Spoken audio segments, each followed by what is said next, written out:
Ministro Theori, habeas corpus número 103.803. Paciente Luciano Alves de Queiroz, coator, relatora do habeas corpus número 116.459 do Superior Tribunal de Justiça. Excelência, tem a palavra. Traço de habeas corpus com pedido de liminar impetrado em favor de Luciano Alves de Queiroz contra acordo da 6ª Turma do Superior Tribunal de Justiça que denegou a ordem, no habeas corpus 116.459. Consta dos autos. O paciente foi preso preventivamente em 6/6/2008 com outras 9 pessoas, com base em investigação da Superintendência da Polícia Federal de Roraima, instaurado para apurar suposto esquema de pedofilia e prostituição infantil ocorrido naquele estado. Foi condenado em primeira instância a pena total de 247 anos e 1 mês de reclusão, regime fechado, pela prática de 12 fatos delituosos envolvendo estupro, tentado violento ao pudor e exploração sexual de crianças e adolescentes com idades de 6 e 16 anos de idade, além de 2 anos e 10 meses de detenção por porte ilegal de arma de fogo de uso permitido. Foi negado o direito de recorrer em liberdade, foi interposta apelação pela defesa, pendente de julgamento na época da impetração. Constatou-se depois que, ao dar provimento parcial à apelação do paciente, o Tribunal de Justiça do Estado de Roraima o absolveu da prática do crime previsto no artigo 244-A da Lei 8.069, em relação a todas as vítimas, reduziu as reprimendas impostas em razão da exclusão da causa de aumento previsto no artigo 9º da Lei 8.072, reduziu as sanções ainda pelo reconhecimento da continuidade delitiva em alguns dos delitos cometidos e afastou a indenização prevista no artigo 387-4 do Código de Processo Penal, redimensionando a pena corporal para o total de 75 anos, 11 meses e 15 dias de reclusão em regime inicial fechado.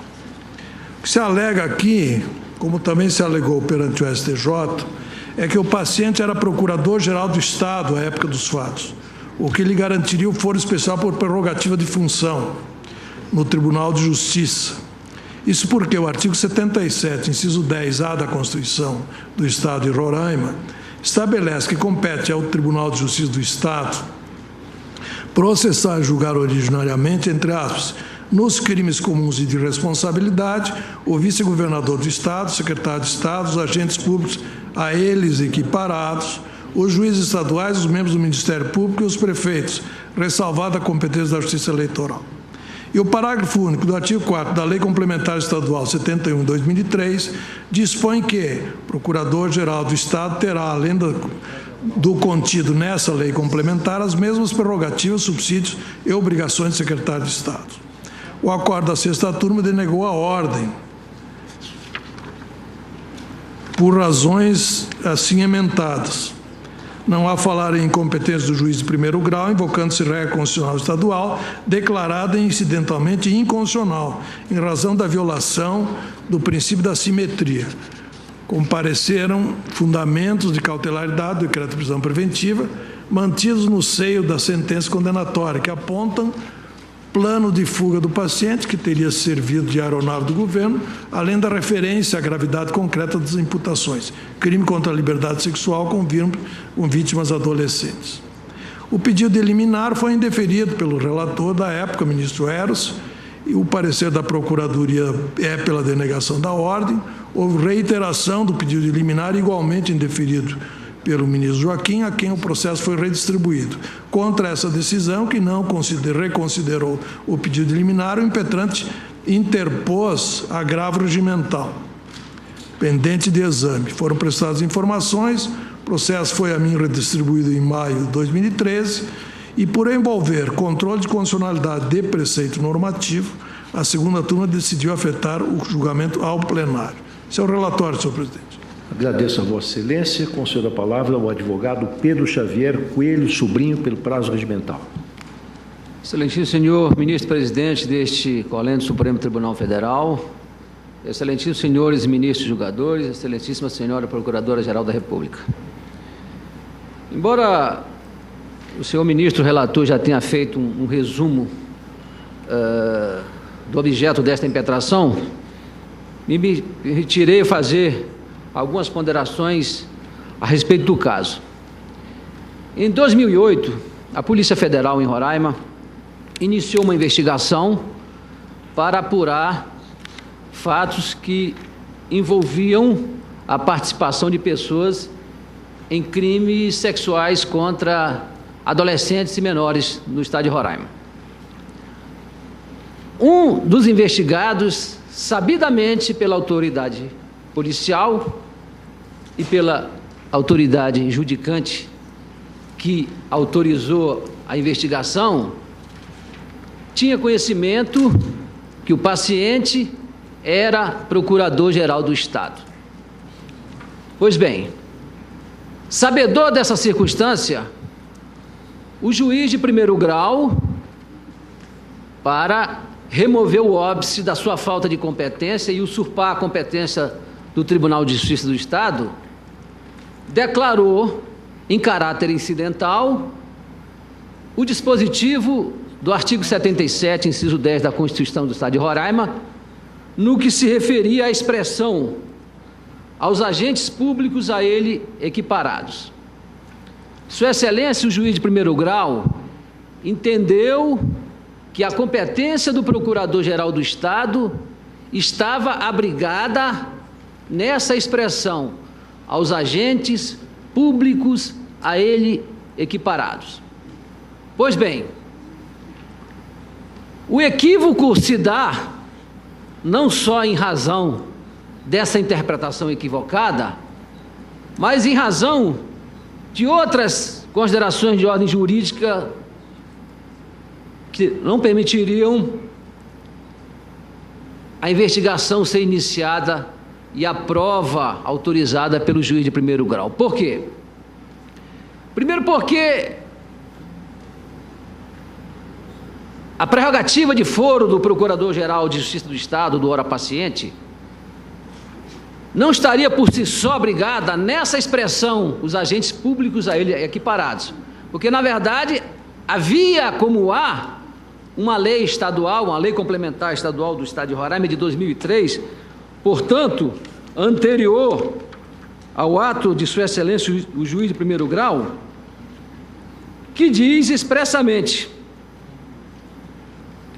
o Procurador-Geral do Estado terá, além do contido nesta lei complementar, as mesmas prerrogativas, subsídios e obrigações de secretário de Estado. Ou seja, a lei complementar, ou em complemento, ou em abono ao que já dizia a Constituição do Estado, assegurava, como assegura a prerrogativa de foro ao Procurador-Geral do Estado perante o Tribunal de Justiça. Mas poder-se dizer, pois bem, competência, ainda que se admitisse que a competência do Procurador-Geral do Estado tenha sido invalidada pelo despacho do juiz, naquela expressão contida na Constituição, ainda poder-se dizer, pois bem, competência não se pode estabelecer por lei infraconstitucional. A lei complementar não teria eficácia para invalidar a prerrogativa de foro do Procurador-Geral. Acontece que, correto ou não esse entendimento, senhores ministros, essa lei não foi declarada inconstitucional. E o que causa mais estranheza é que, sabedor de que este Supremo Tribunal Federal, ao adotar o entendimento de que os procuradores gerais dos estados, perante os tribunais de justiça, recebem o mesmo tratamento daquele que o advogado-geral da União recebe perante este Supremo Tribunal Federal, de modo completa e absolutamente equivocado, faz uma afirmação que refoge por completo ao entendimento desta Suprema Corte. Disse Sua Excelência o juiz de primeiro grau, para afastar a garantia de prerrogativa de foro do paciente: não existe para o advogado-geral da União previsão constitucional de foro especial, sendo que esse cargo federal guarda similitude com o cargo de Procurador-Geral do Estado, violando assim o princípio da simetria consagrado com a Carta Federal. O que o juiz de primeiro grau afirma de modo absolutamente equivocado na sua decisão é dizer que o advogado-geral da União não possui prerrogativa de foro para ser processado e julgado originariamente perante o Supremo Tribunal Federal.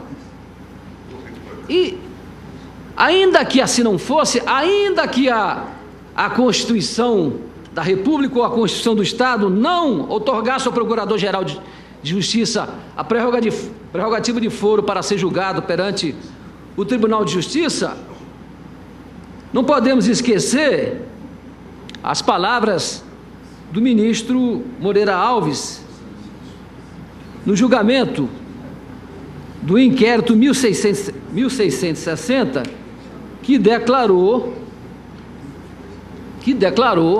a condição de competência do Supremo Tribunal Federal para processar o advogado-geral da União. E o ministro Moreira Alves, com muita propriedade, naquela oportunidade, ele disse que, ainda que não houvesse menção expressa dessa circunstância na Constituição, de que o advogado-geral da União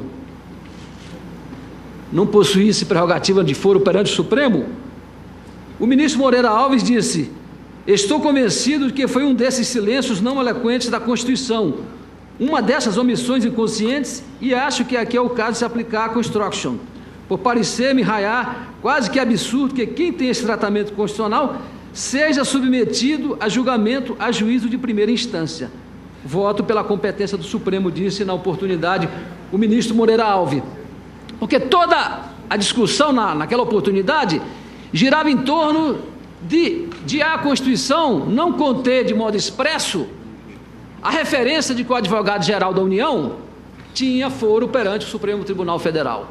E o ministro Moreira Alves foi mais adiante e disse: ainda que não se tenha de modo expresso na Constituição essa disposição, esse é um daqueles silêncios eloquentes, porque, como disse o ministro Carlos Maximiliano, até o silêncio se interpreta, senhores. E na esteira desse julgamento, da relatoria do ministro Gilmar Mendes, na de 2682, com base justamente no fato de que o advogado-geral da União tem prerrogativa de foro perante o Supremo Tribunal Federal, este Supremo Tribunal Federal, adotando esse entendimento, estendeu aos procuradores gerais dos estados a competência de serem processados e julgados originariamente por crime comum perante os tribunais de justiça dos estados.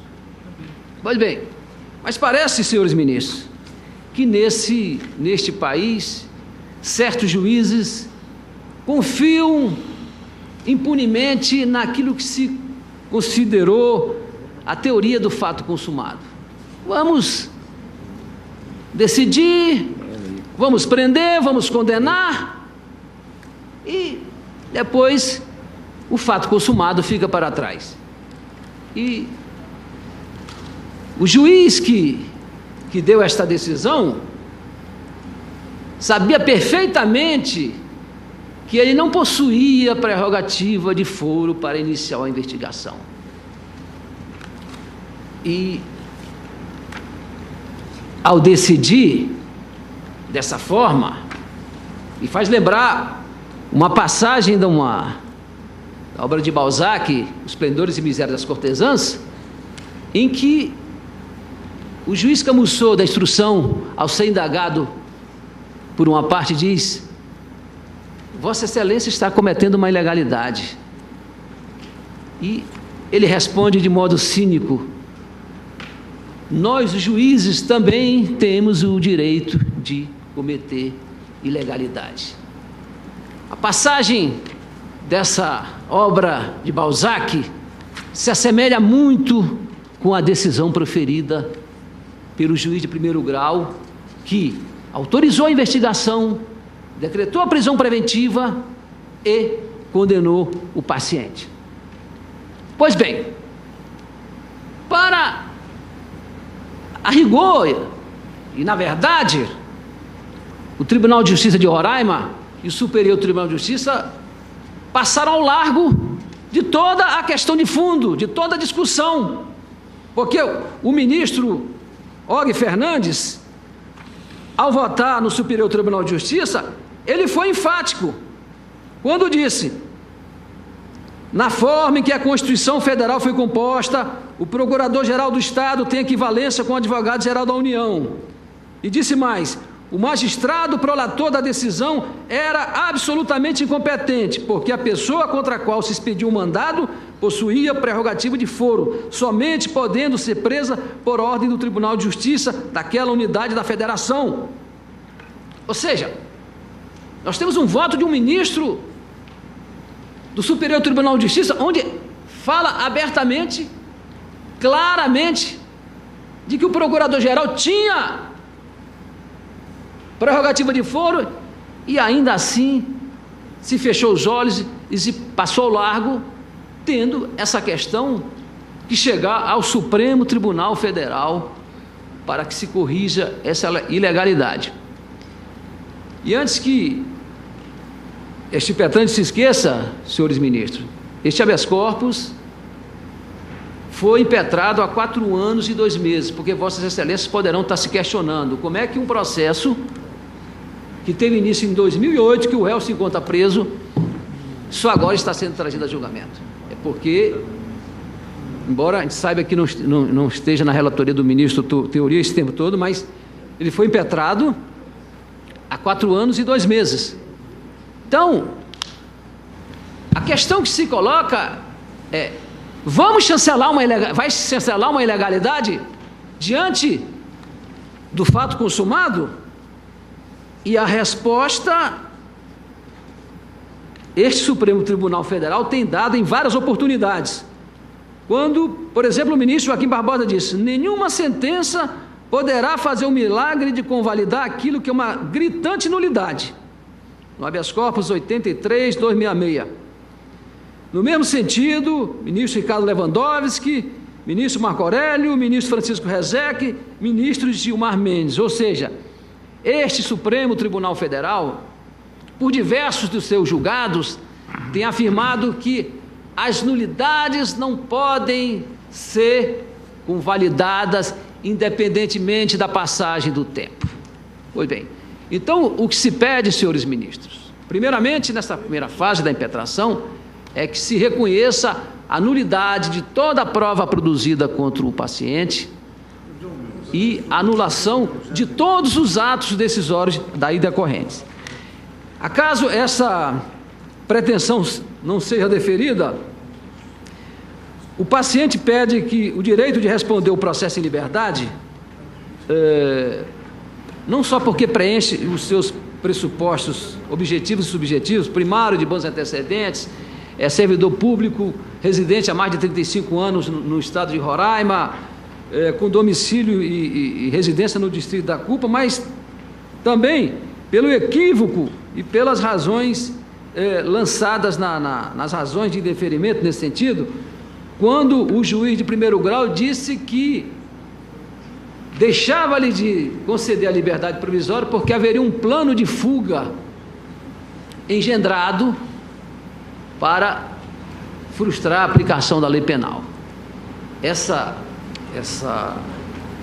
decisão, esse raciocínio, além de completamente equivocado, nunca e não encontra lastro na prova dos autos. Portanto, o que esta impetração pede a vossas excelências é que seja anulado o processo para invalidar todos os atos decisórios com a consequente soltura do paciente, ou, em caso contrário, que seja deferido o direito de responder o processo em liberdade, com ou sem a imposição de medidas cautelares diversas da prisão preventiva.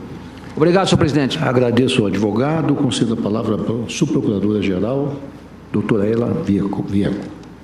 Senhores ministros, senhoras ministras, o Ministério Público ele quer reiterar o seu posicionamento, que vem desde o julgamento perante o Supremo Tribunal de Justiça, no sentido de que é inconstitucional a regra constante da Constituição do Estado de Roraima, que equipara, né, ela permite a equiparação por lei e, portanto, amplia indevidamente aquilo que deve ser de competência definida pela norma constitucional estadual. E, nesse sentido, nessa linha, eu gostaria de referir que há um precedente que não foi mencionado aqui, numa ação direta de inconstitucionalidade da relatoria da ministra Carmen Lúcia, a de 3140, julgada em 2007, referente à Constituição do Estado do Ceará, em que, na ementa, consigna, compete à Constituição do Estado definir as atribuições do Tribunal de Justiça nos termos do artigo 125, parágrafo 1º da Constituição da República. Essa competência não pode ser transferida ao legislador infraconstitucional. A ação julgada procedente para excluir da norma do artigo 108, inciso 7º, a linha B da Constituição do Ceará, a expressão "e de quaisquer outras autoridades a estas equiparadas na forma da lei". Então, desta forma, não procede, tendo esse precedente, enfim, a própria discussão havida no STJ, dizer que há uma gritante nulidade, uma manifesta ilegalidade no proceder do juiz estadual de Roraima. E, por fim, eu também quero ressaltar uma questão de fato, que o paciente ele foi exonerado, né, do cargo de Procurador-Geral do Estado de Roraima antes da prolação de sentença. Então, com essas breves considerações, o Ministério Público Federal espera que, pede que seja declarada incidente tanto a inconstitucionalidade, né, da regra presente na Constituição do Estado de Roraima e a denegação do habeas corpus. Com relação ao pedido de medida cautelar ou de liberação, ela depende do exame de questões fáticas que, nesse momento, me parece que a Corte não tem condições de decidir sem ter, né, um conhecimento delas. Agradeço a Vossa Excelência. Concedo a palavra ao eminente relator para que profira o seu voto.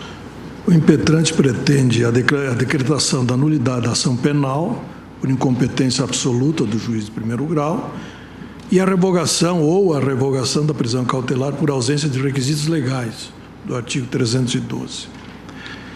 Ao apreciar a questão de prerrogativa de foro, o juízo da primeira instância declarou a inconstitucionalidade da expressão "os agentes públicos a ele equiparados", contida na linha A, inciso 10 do artigo 77 da Constituição do Estado de Roraima, com a redação da emenda constitucional estadual número 16 de 2005.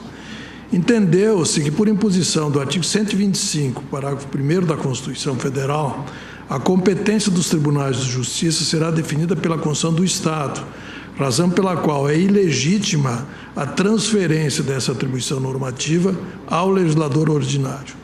Essa decisão foi chancelada pelo Tribunal de Justiça local, ao denegar a ordem ao paciente, inclusive afastando a necessidade de submeter a questão ao plenário daquela Corte, ante a existência de pronunciamento do Tribunal Pleno do Supremo Tribunal Federal, na ADI 3140, ministra Carmen Lúcia, sobre a específica questão constitucional. Realmente, Apreciando caso análogo, o Supremo Tribunal Federal, na ADI 3140, foi referida pela doutora Ellen, o Supremo julgou que compete à Constituição do Estado definir as atribuições do Tribunal de Justiça, nos termos do artigo 125, parágrafo 1º da Constituição da República. Essa competência não pode ser transferida ao legislador infraconstitucional. Na oportunidade, o Procurador-Geral da República apontou a inconstitucionalidade da expressão e de quaisquer outras autoridades a ele equiparadas na forma da lei, contido no artigo 108, 7b da Constituição do Estado do Ceará, na consideração de ser ela incompatível com a norma constitucional que outorga competência ao constituinte estadual para dispor sobre atribuições dos tribunais de justiça previsto no artigo 125 da Constituição. Eu transcrevo no meu voto o exaustivo voto da ministra Carmen Lúcia, que, reportando-se ao que diz a Constituição no artigo 125, parágrafo 1º, a competência dos tribunais será definida na Constituição do Estado, apontou no seu voto que a Constituição estadual haverá de definir de um lado o que pode o Tribunal de Justiça julgar e de outro quem será julgado pelo Tribunal de Justiça. São incidências diversas de uma mesma norma.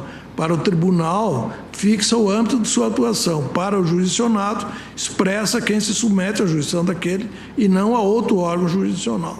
Nem o tribunal pode julgar quem ele não quer, quem ele quer, por não ser juiz natural segundo sua vontade, mas segundo o que a Constituição estadual define, em atendimento aos princípios e regras determinados pela Constituição da República.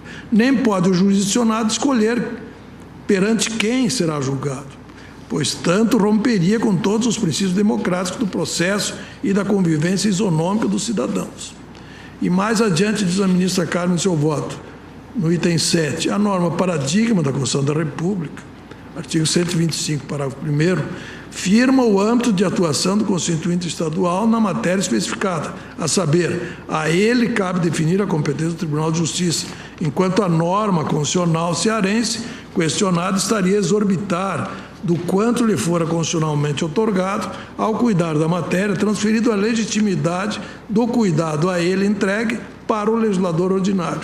Ademais, teria havido ofensa também à garantia do Tribunal de Justiça, de ter o seu âmbito de atuação explicitados pela Constituição do Estado e somente por ela.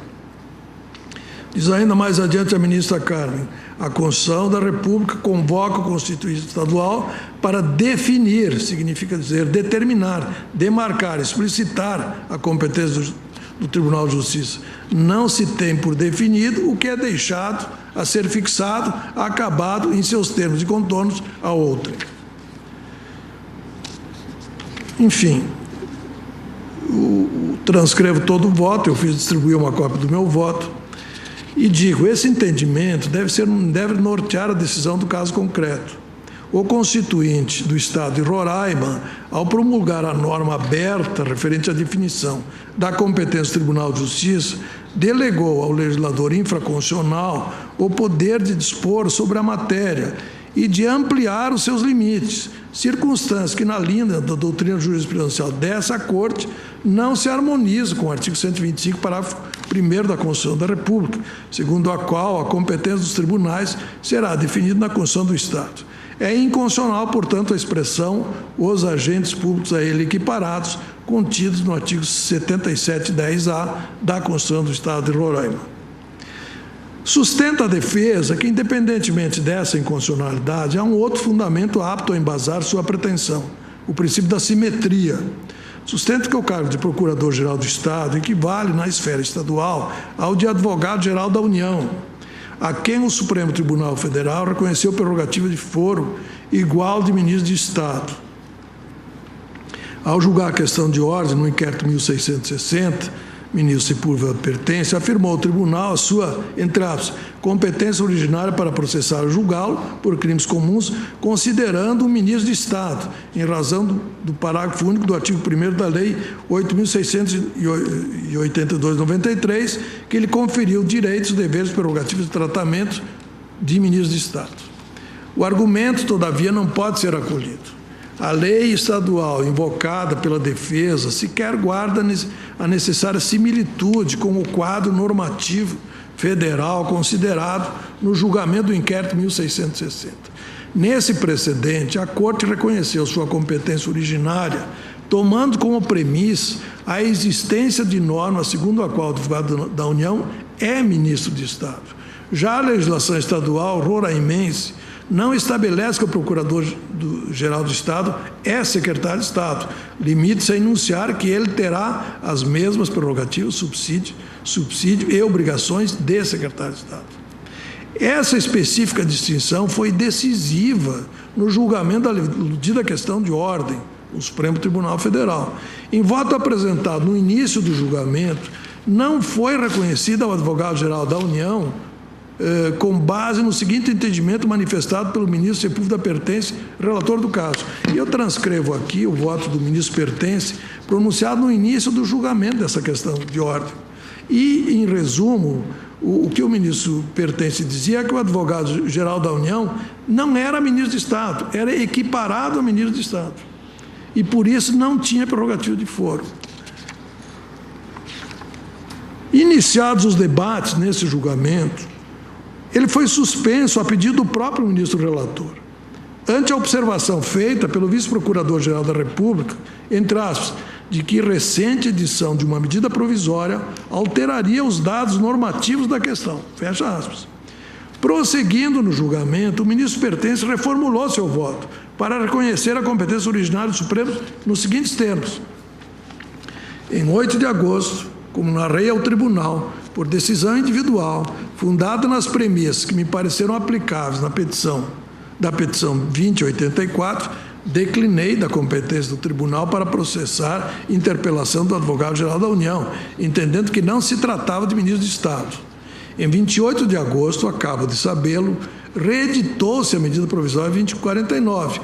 O aditamento foi muito claro nas duas copulativas que encerram a oração. Parágrafo único. São ministros de Estado os titulares do Ministério, o chefe da Casa Civil, o chefe do Gabinete de Segurança Institucional, o chefe da Secretaria-Geral e o chefe da Secretaria de Comunicação do Governo, da Presidência da República, e o Advogado-Geral da União. Então, disse o ministro Pertence, não tenho dúvidas, ante a legislação superveniente, e sem desmentir a base anterior à decisão individual proferida na petição 2084, de rever o meu voto e, consequentemente, afirmar a competência do Supremo Tribunal Federal para essa queixa-crime. Fecha aspas. O voto deixou claro, portanto, que a conclusão levada a efeito teve como premissa normativa fundamental a medida provisória 2216, que incluiu o parágrafo 1º do artigo 13 da Lei 9649, para consignar que o advogado-geral da União tornou-se ministro de Estado. Do mesmo modo, ficou claro que não houve mudança da base jurisprudencial apontada no início do julgamento, ou seja, para efeito de definição de competência penal originária do Supremo Tribunal Federal, não se consideram ministros de Estado os titulares de cargos de natureza especial da estrutura orgânica da Presidência da República, malgrado lhes confira a lei prerrogativas, garantias, vantagens e direitos equivalentes aos dos titulares de ministérios. Fecha aspas. Na consideração de que tais predicados repercutem somente nas esferas administrativa, financeira e protocolar. Aliás, esse entendimento já foi reafirmado por essa Corte em mais de uma oportunidade, cito aqui vários outros precedentes. Inclusive um relatado pelo ministro Gilmar, na ADI 3239, onde foi afirmada a constitucionalidade da norma infraconstitucional que alçou o presidente do Banco Central a ministro de Estado e, consequentemente, otorgou-lhe a prerrogativa de foro. O ministro Eros Grau, com toda razão, observou, entre aspas, essa definição não corresponde à simples extensão a ele das prerrogativas do cargo, mas à sua caracterização como ministro.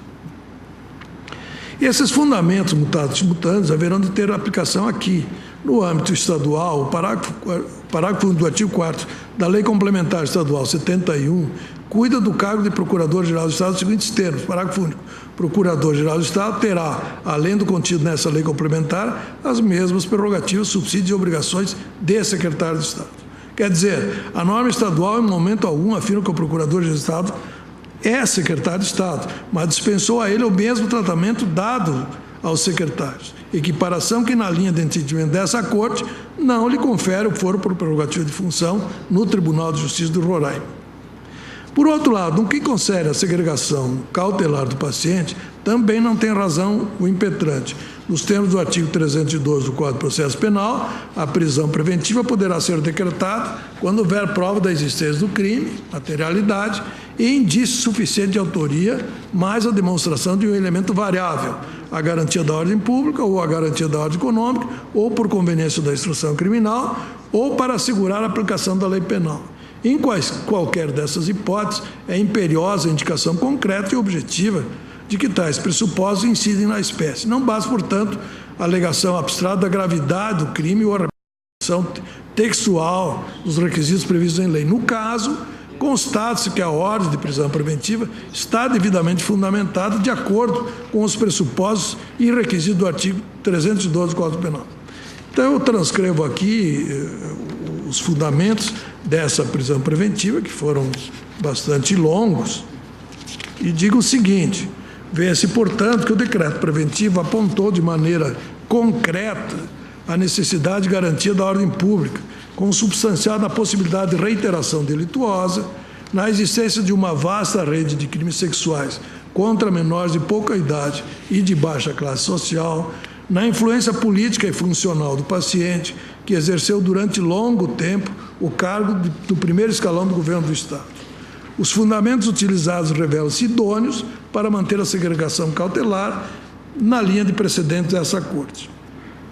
Além disso, conforme registrou o acórdão ora questionado no Superior Tribunal de Justiça, o paciente tentou evadir-se do distrito da culpa, mediante plano de fuga, servindo-se de aeronave pertencente ao governo do Estado, tudo evidenciado por meio de escutas telefônicas autorizadas judicialmente. Esses fatos denotam a sua intenção de furtar-se à aplicação da lei penal, autorizando a decretação cautelar. Em suma, o meu voto é no sentido, primeiro, declarar incidente, entretanto, a inconstitucionalidade da expressão os agentes públicos a ele equiparados, contido no artigo 77, 10A da Constituição do Estado de Roraima. E, segundo, denegar a ordem, prejudicado o exame do agravo regimental. É o voto, senhor presidente. Pois não. Já temos ainda quórum suficiente para o exame da declaração incidente tanto de inconstitucionalidade. O voto foi bem explícito, foi distribuído aos eminentes pares. Consulto os colegas para saber se há alguma divergência com relação ao voto do relator. Até porque uma série se destacou bem, ainda temos eleitoral. Pois não. Então, apenas duas observações. Norma de competência não pode ser uma norma aberta, principalmente em se tratando de competência funcional, que é competência absoluta, né? Em segundo lugar, quanto à preventiva, apontou-se a periculosidade do agente. Acompanho, portanto, o relator. Eu não consegui fazer o levantamento de imediato, mas eu tenho um precedente, acho que há um precedente também do ministro Sepúlveda Pertence, no sentido de admitir-se que a própria Constituição, eventualmente até a Constituição Estadual, desborde da Constituição Federal no sentido de outorga de prerrogativa de foro. Mas aqui é uma outra situação. Na verdade, o que passou-se isso à lei, para que a lei, então... Agentes equivalentes. Exatamente. Então, só para manter a coerência com o que já foi discutido nessa linha, eu também vou acompanhar o voto. Ministro Barroso. Não, eu só gostaria de exaltar, presidente, exaltar a atuação do Dr. Pedro Xavier Coelho Sobrinho, a maneira digna, altiva e vigorosa com que defendeu o seu cliente num caso difícil, num caso em que há muito preconceito social de uma maneira geral. A advocacia criminal enfrenta grandes preconceitos, as pessoas acham que nunca vão passar por isso, de modo que eu sou muito solidário com o esforço admirável que o eminente advogado desenvolveu, e falo isso muito sinceramente. Porém, nas circunstâncias, eu acompanho integralmente o voto do relator. Pois não. Proclamo o resultado. Por unanimidade, declararam incidente tanto a inconstitucionalidade da expressão, entre aspas, os agentes públicos a ele equiparados, contido no artigo 77, 10A da Constituição do Estado de Roraima. Em seguida, denegaram também por unanimidade a ordem habeas corpus, julgando prejudicado o exame do agravo regimental. Eu declaro encerrada a sessão, agradeço a presença de todos, desejo que os juízes, funcionários, advogados e membros do Ministério Público tenham merecido descanso durante o recesso de julho. Muito obrigado, está encerrada a sessão. Descanso, presidente. Vamos botar o gabinete em dia. Os que puderem, evidentemente. Sei que todos, ou quase todos, trabalharão em julho, mas certamente estarão dispensados do trabalho das sessões, que é muito pesado, como todos sabemos. Presidente, estamos numa quadra de retorno ao apego à liturgia. E não posso, como mais antigo no colegiado no dia de hoje, deixar de retribuir os votos veiculados por Vossa Excelência. Vossa Excelência terá uma incumbência importantíssima, já a partir do afastamento do ministro titular da presidência, aposentadoria de Sua Excelência, deixando, inclusive, de cumprir uma parte do biênio, que é a de chefia do Poder Judiciário. E estamos numa quadra em que precisamos resgatar valores quanto a essa mesma chefia. Por isso, desejo a Vossa Excelência o restabelecimento das forças nesse período de julho. Sei que talvez esteja respondendo pela presidência, cancelando, inclusive, compromissos familiares no exterior, mas que Vossa Excelência saiba que terá todo o apoio na condução dos trabalhos do Supremo, do CNJ e também na chefia do Poder Judiciário, todo o apoio de seus colegas. Agradeço, ministro Marco Aurélio. Procurarei honrar as elevadas tradições desse Supremo Tribunal Federal. Muito obrigado, está encerrada a sessão.